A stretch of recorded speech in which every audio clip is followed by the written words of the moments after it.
আসসালামু আলাইকুম। প্রিয় দর্শক, আইন ও বিচার বিষয়ক উপদেষ্টা প্রফেসর আসিফ নজরুলের একটা মন্তব্য নিয়ে গত দুদিন ধরে, গতকাল এবং আজকে নানা ধরনের আলোচনা হচ্ছে। আলোচনাটা না হলেও পারত, কারণ উনি একটা মন্তব্য করেছিলেন। সেই মন্তব্যের পর কিছুক্ষণের মধ্যেই উনি আবার সেই ব্যাপারে দুঃখ প্রকাশ করেছেন। কিন্তু যখন আলোচনাটা হচ্ছে তখন আমার কাছে মনে হয়েছে যে এটা একেবারে বোধহয় অর্থহীন নয়। আমি বলছি কারণটা। উনি মঙ্গলবার মানে গতকালকে এই জুলাই গণহত্যার বিচার এটা নিয়ে একটা অনুষ্ঠান ছিল। সেই অনুষ্ঠানে উনি একটা মন্তব্য করেছেন। উনি বলেছেন, আমি কোট আনকোট আপনাদের পড়ে শোনাই, শেখ হাসিনা ও তার সরকার যে জঘন্য অপরাধ করে গেছে, এমন অপরাধ ৭১-এ মুক্তিযুদ্ধের সময়ও সংঘটিত হয়নি। মানে শেখ হাসিনা এবং তার সরকার, এটা কিন্তু আসলে একটু ক্লিয়ার না মানে শেখ হাসিনা এবং তার সরকার কিন্তু ৯৬ থেকে ২০০১ সাল পর্যন্ত ক্ষমতায় ছিল। সে সময় তারা কিছু কাজ করেছে। সে সময় কিছু অপরাধ হতেই পারে, যে কোনো সরকারের আমলে কিছু অপরাধ হয়। যেমন বিএনপি যখন ক্ষমতা ছিল তারাও কিছু ভুল করেছে, অপরাধ করেছে।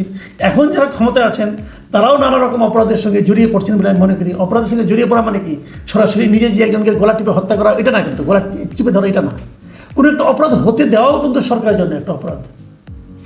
যাই হোক, সেটাও হতে পারে। কিন্তু আমি মনে করি শেখ হাসিনার উনি বেসিক্যালি গত যে শেষ দফায় যে ২০০৯ থেকে যে ২০২৪ পর্যন্ত উনি ছিলেন, উনি এই সময়ের কথা ইঙ্গিত করেছেন বলে আমার ধারণা। কোনো সন্দেহ নেই, এই সময় অনেক অপরাধ হয়েছে। গুম হয়েছে, খুন হয়েছে, বিরোধী দলের উপর টর্চার হয়েছে, বিরোধী দলকে কোনো জনসভা করতে দেওয়া হয় না, জামাত ইসলামকে নিষিদ্ধ করা হয়েছে, অনেক কিছু হয়েছে। আমি এগুলো কোনোটাকেই অবমূল্যায়ন করছি না। কিন্তু তার সঙ্গে মুক্তিযুদ্ধের সময় সংঘটিত অপরাধের তুলনা করতে যাওয়া কেন? আমার বিবেচনায় এই তুলনা করতে যাওয়াটা এক ধরনের মূর্খতা। উনি বিশ্ববিদ্যালয়ের শিক্ষক, ওনার সম্পর্কে এই ধরনের শব্দ উচ্চারণ করা আমার ঠিক হলো না। কিন্তু আমি তবু এই কথাটাই উচ্চারণ করলাম, যে কারণে এটা যখন উনি বলেছেন, বলার কিছুক্ষণের মধ্যে আমি দেখেছি সামাজিক মাধ্যমে এটা নিয়ে ব্যাপক ট্রল হচ্ছে, ব্যাপক সমালোচনা হচ্ছে। এবং ওনার যিনি শ্বশুর ছিলেন মিস্টার হুমায়ুন আহমেদ, তার স্ত্রী, তিনিও দেখলাম একটু ব্যঙ্গ করে ওনাকে একটা ট্রল করেছেন, যাও একটা মন্তব্য করেছেন। সেগুলো নিয়ে আলোচনা না করি। কিন্তু পরে কি হলো, কিছুক্ষণের মধ্যে উনি একটু দুঃখ প্রকাশ করে নিজের ফেসবুক পেজে একটা মন্তব্য দিয়েছেন। সেখানে উনি লিখেছেন যে শেখ হাসিনার নৃশংসতা অবিশ্বাস্য। লাশ ও আহত মানুষকে আগুনে পোড়ানো, নির্বিচারে নারী, কিশোর, শিশু হত্যা, হেলিকপ্টার দিয়ে গুলি করে বেসামরিক মানুষ মারা, মৃত্যু যন্ত্রণায় কাতর তরুণকে গুলি করে মারা, হাসপাতালে চিকিৎসা না দিয়ে হত্যা করা নির্দেশদাতা ছিলেন শেখ হাসিনা। যুদ্ধের ময়দানেও এসব কর্মকাণ্ডকে গুরুতর অপরাধ হিসেবে গণ্য করা হয়। এটা নিয়ে শেখ হাসিনার অপরাধের একটা বর্ণনা দিয়েছেন। কিন্তু এই বর্ণনাটা দুঃখ প্রকাশ করার ক্ষেত্রে জরুরি ছিল কিনা, এটা নিয়ে আমার মনে একটু দ্বিধা আছে। মানে উনি তুলনা করে একটা ভুল করেছেন, ওখান থেকে দুঃখ প্রকাশ করে ব্যাক করবেন। যখন উনি ব্যাক করবেন তখন উনি আবার শেখ হাসিনার যে বর্ণনাগুলি দিয়েছেন সবগুলি মৃত্যু কি এভাবে হয়েছে, তা কিন্তু হয়নি। কিন্তু তবুটা উনি আরেকবার উল্লেখ করলেন, প্রত্যেকটা ঘটনাকে আল্লাহ আল্লাহ আল্লাহ বলে। ঠিক আছে, তারপরে কি বললেন? কিন্তু তাই বলে তার নৃশংসতার সঙ্গে ৭১-এর বাংলাদেশের মানুষের উপর যে পাকিস্তানি বাহিনী নৃশংসতা তুলনা করা ঠিক হয়নি। আমার দুটোই জঘন্যতম অপরাধ। আমার কথায় যারা ভেবেছেন আমি ৭১-এ পাকিস্তানি বাহিনীর হত্যাযজ্ঞকে ছোট করে দেখছি, তাদের কাছে দুঃখ প্রকাশ করছি। ৭১-এ যে নৃশংসতা হয়েছে বাংলাদেশের মানুষের উপর, কে করেছে? উনি বলেছেন পাকিস্তানি বাহিনী যেটা করেছে। রাজাকাররা করেনি? রাজাকার আলবদা তারা কি কম করেছে? তাদের কথাও একটু উল্লেখ করেন। বলতেন যে পাকিস্তানি বাহিনী ও আমাদের এদেশের যারা তাদের সহযোগী রাজাকার বাহিনী যে অত্যাচার করেছে, রাজাকারকে আপনি ক্লিন চিট দিচ্ছেন কেন? আচ্ছা, পাকিস্তানি বাহিনী অথবা ৭১-এ কী ধরনের অপরাধ হয়েছে তার কিন্তু কোনো বর্ণনা দিচ্ছেন না। শেখ হাসিনা একটা বর্ণনা দিচ্ছেন, বর্ণনা দিলে একটা বর্ণনা দিতেন, তখন কি হয়েছে? দেননি। না দিয়ে উনি পরে বললেন যে যারা আমার কথায় ভেবেছেন, যারা ভেবেছেন যে আমি ৭১-এ পাকিস্তানি বাহিনীর হত্যাযজ্ঞকে ছোট করে দেখছি, তাদের কাছে দুঃখ প্রকাশ করেছেন। তার মানে উনি যে কথাটা বলেছেন উনি কিন্তু ওখান থেকে সরেননি, অন্য কারোর কাছে না। তো ভাবতে হবে কেন, আপনি নিজের কাছে দুঃখ প্রকাশ করেন আগে? আপনি এই কাজটা ঠিক করেছেন? দুটোর সঙ্গে তুলনা করা যায়? যায় না। দেখুন, আমি একটা ঘটনা বলছি না, এটা একটা প্রবণতা মাত্র।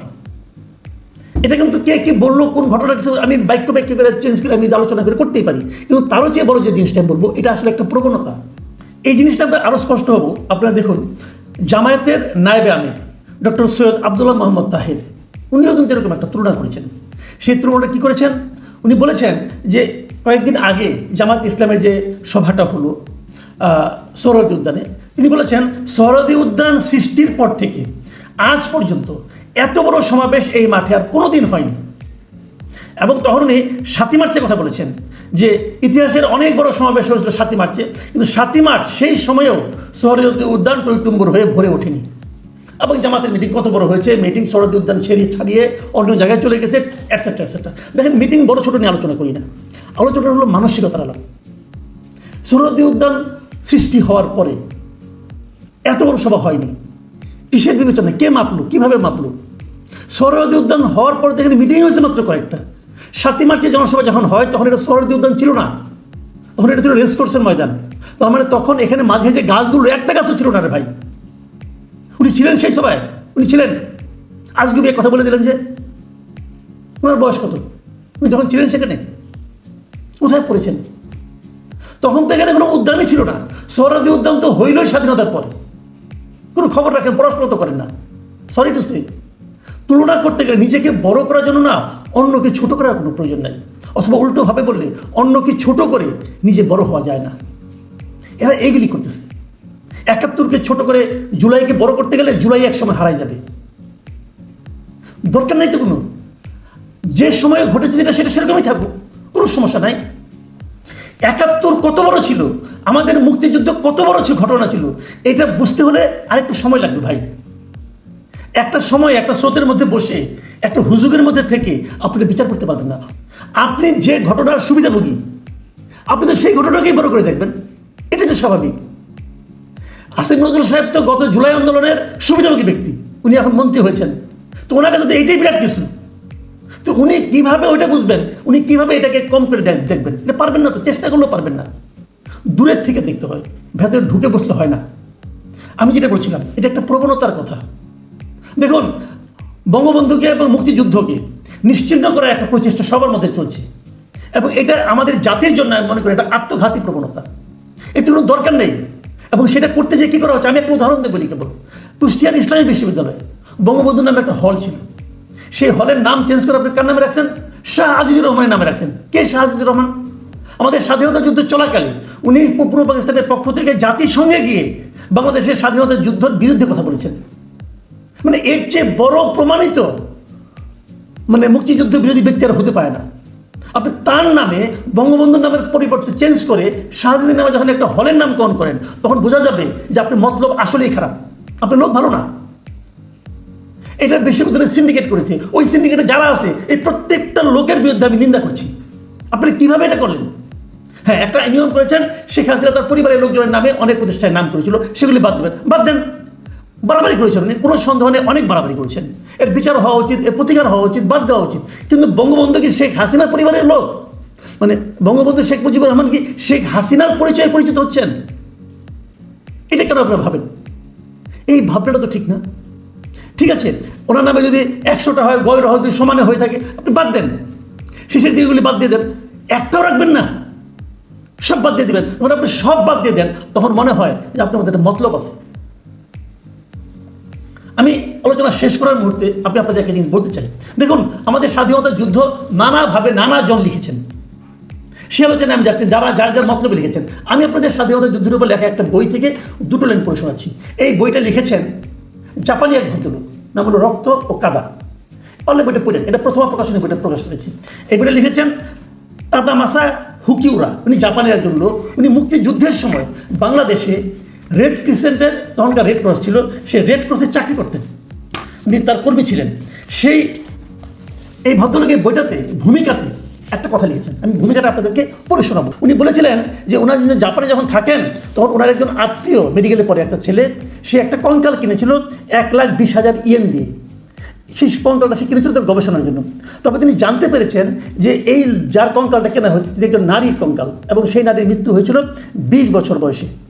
এবং উনি আরও জানতে পেরেছিলেন এই কঙ্কালটা আসলে একজন বাঙালি নারীর কঙ্কাল। 71 সালে প্রচুর বাঙালিকে হত্যা করে মাটিতে চাপা দেওয়া হয়েছিল। সেখান থেকে কিছু কঙ্কাল ভারতের মাধ্যমে পৃথিবীর বিভিন্ন দেশে বিক্রি হয়ে যায় চোরাকারবারির মাধ্যমে। এটাও সেরকম একটা কঙ্কাল। এবং এটা বলতে যে তিনি এক জায়গায় লিখেছিলেন যে ওনার কাজ হিসেবে, আমি পড়ে শোনাচ্ছি, আমি আমার দায়িত্বের অংশ হিসাবে ঢাকায় এবং নাম না জানা এক ছোট্ট গ্রামে মোট 400টি মৃতদেহ যথাস্থানে পৌঁছানোর কাজ করেছিলাম। মানে উনি একটা গ্রামেই 400 মৃতদেহ পৌঁছানোর কাজ করেছিলেন, ঢাকা এবং অন্য একটা জায়গায়। এবং তিনি তারপরে বলেছিলেন যে নোয়াখালী জেলা শহরের মাইজদিক রোড ছিল রেড ক্রিসেন্ট হাসপাতাল। হাসপাতালটি বিদ্রোহী গেরিলাদের চিকিৎসা করছে বলে অভিযোগ এনে পাকিস্তানি সেনারা 1971 সালের 19 আগস্ট ডাক্তার ও নার্স ও রোগীসহ মোট 59 জনকে গুলি করে হত্যা করে। ডিসেম্বরে মুক্তিবাহিনী এই হাসপাতালকে মুক্ত করার পর আমি সেখানে গিয়ে দেখলাম এখানে সেখানে ছড়িয়ে রয়েছে মানুষের হাড়, তাতে জড়িয়ে রয়েছে ওদের বাঁধার জন্য ব্যবহৃত দড়ি, সঙ্গে হাতের বালা, ফুলের নকশা করা শাড়ির টুকরো। আরও লিখেছেন, পাকিস্তান ভারত যুদ্ধের অবসানের পরপরই ঢাকায় একটি বালিকা বিদ্যালয়ের প্রাঙ্গণ খুঁড়ে 12 থেকে 17 বছরের মেয়েদের 250টি মৃতদেহ উদ্ধার করলাম। মানে একটু ভূমিকা লিখেছে, আরও ডিটেল আছে। একজন মাত্র ব্যক্তি, একজন রেড ক্রসের কর্মী, উনি কতগুলি মৃতদেহ উদ্ধার করেছেন তার বর্ণনা উনি দিয়েছেন। ভাই, তার সঙ্গে আপনি কাজ তুলনা করেন, কেন তুলনা করেন? এই তুলনায় যে নিজেকে হাস্যকর বানায়েন না, কি দরকার? আপনি জুলাইয়ের মাহাত্ম্য বর্ণনা করেন, কোনো সমস্যা নাই। 71-এর মাহাত্ম্য প্রয়োজন বোধে সেখানেও বর্ণিত হবে। প্লিজ এই জায়গা থেকে যারা জুলাই নিয়ে কথা বলছেন তারা সতর্ক থাকবেন, তাহলে এই জুলাইকে কিন্তু আরও উন্নত, আরও মহিমান্বিত করতে পারবেন। তুলনা করতে গেলেই ছোট হয়ে যাবেন। প্রিয় দর্শক, এখন এই পর্যন্তই। আল্লাহ হাফেজ।